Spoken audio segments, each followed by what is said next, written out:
रात और गहरी हो चुकी थी।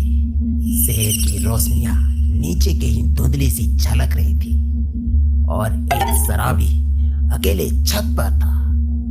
हवा में सस्ती दारू की कच्ची बू घुली हुई थी और घूंट के साथ उसकी पलकें और भारी हो रही थी। पर एक पल ऐसा आया जब ग्लास बिल्कुल खाली हो गया। दारू अभी भी बची थी, लेकिन पानी खत्म हो चुका था। अभी तो मेरी बाटली आती भी नहीं हुई है और पानी खत्म। अब कौन इतना नीचे पानी के लिए जाएगा?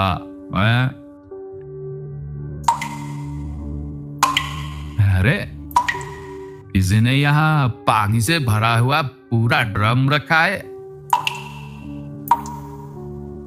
हाँ ठीक है, चलो आज इसी से ही काम चला लेते हैं।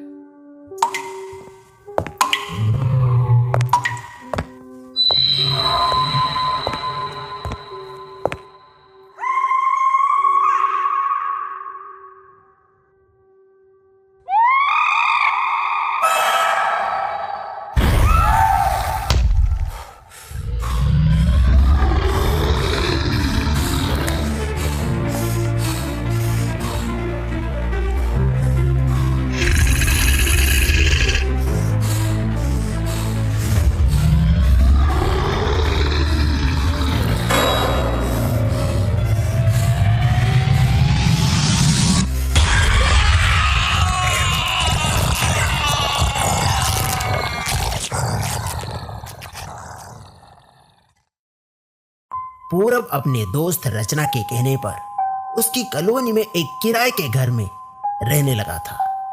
नया जॉब, नई कॉलोनी और एक पुराना दोस्ती का सहारा।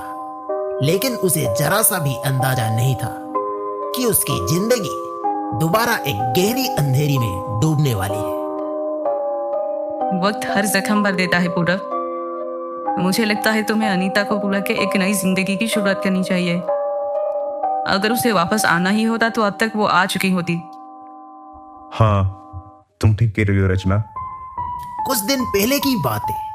पूरब और अनीता एक दूसरे से बहुत प्यार करते थे। रचना उनकी कॉमन फ्रेंड थी, लेकिन एक दिन अनीता अचानक से कहीं गायब हो गई। बहुत ढूंढने पर भी अनीता का कुछ पता नहीं चला। पूरब टूट चुका था। रचना से ये सब देखा नहीं गया तो उसने पूरब के लिए जॉब ठीक की और उसको अपने कॉलोनी के पास किराए के घर में शिफ्ट करवा दिया। वो पूरब को अनीता को भुलाने में उसकी मदद करना चाहती थी और अब पूरब और रचना की दोस्ती और भी गहरी होती गई। फिर एक दिन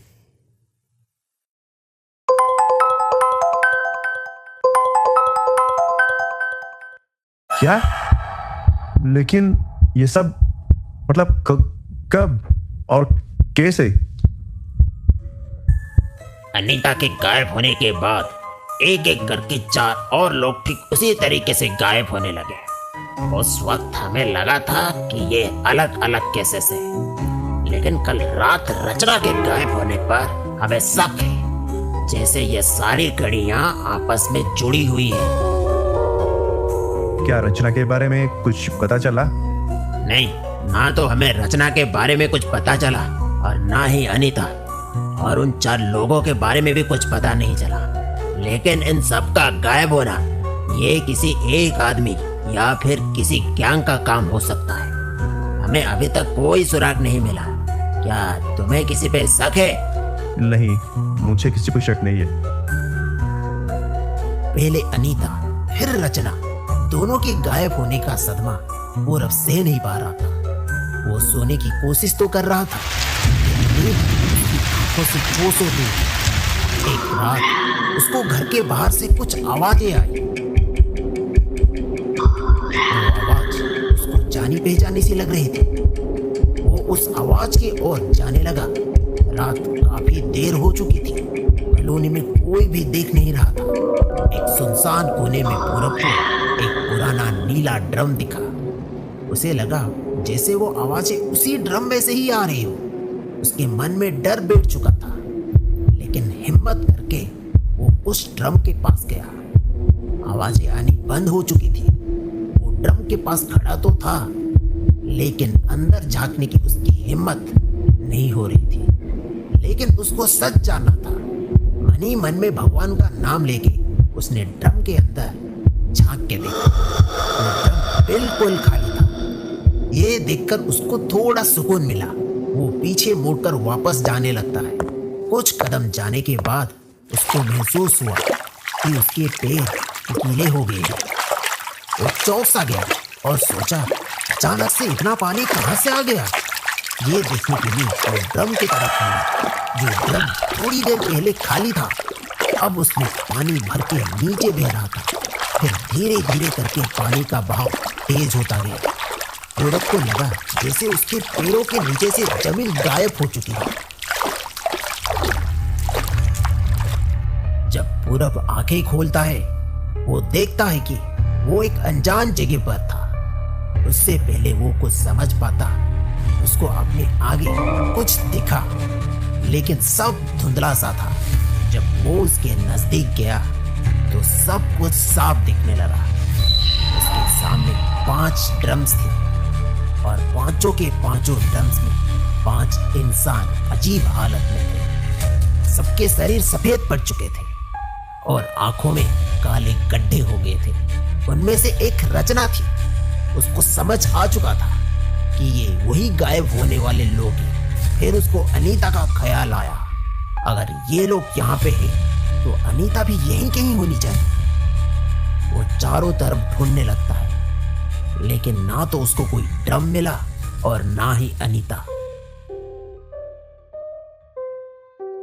मुझे पता है तुम मेरे आसपास ही हो। तुम मुझे ही देख रही हो। मैं तुम्हें महसूस कर सकता हूं। प्लीज प्लीज मुझे और मत तड़पाओ।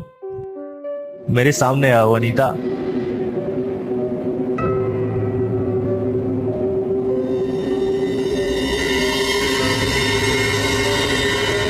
कहाँ थी तुम अनीता? तुम्हें पता है मैंने तुम्हें कहाँ कहाँ नहीं ढूंढा। मैं बहुत दूर जा चुकी हूँ पूरब, तुमसे भी और तुम्हारी दुनिया से भी। उस दिन मैं तुमसे मिलने आ रही थी, लेकिन रास्ते में कुछ लोगों ने मुझे पता पूछने के बहाने मुझे बेहोश करके अपने साथ ले गए। जब आंखें खुली तब मैं एक बोट में थी, समुद्र के बीचों बीच।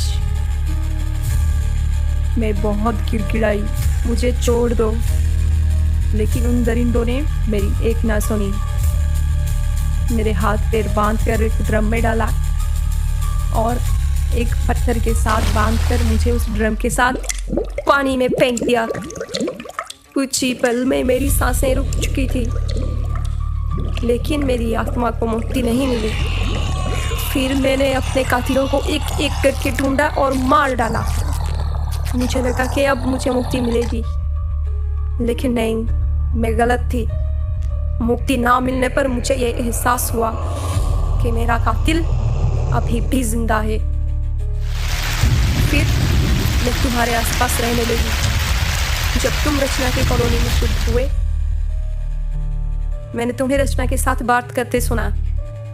फिर तुम तो वहां से चले गए, लेकिन रचना की असलियत मेरे सामने आ गई। आखिर मैंने तुम्हें अपने करीब आने पे मजबूर कर ही दिया पूरब। तुम्हें नहीं पता मैं तुमसे कितना प्यार करती हूँ, और तुम उस अनीता के साथ रहना चाहते थे। मैं कैसे तुम्हें किसी और का होने देती। इसीलिए मैंने किराए के कुंडों से अनीता को मार डाला।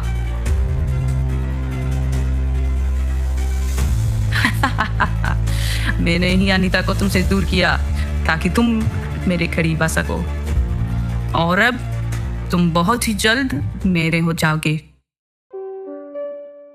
मैंने रचना की सारी बातें सुन ली और उसको मारकर अपना बदला ले लिया।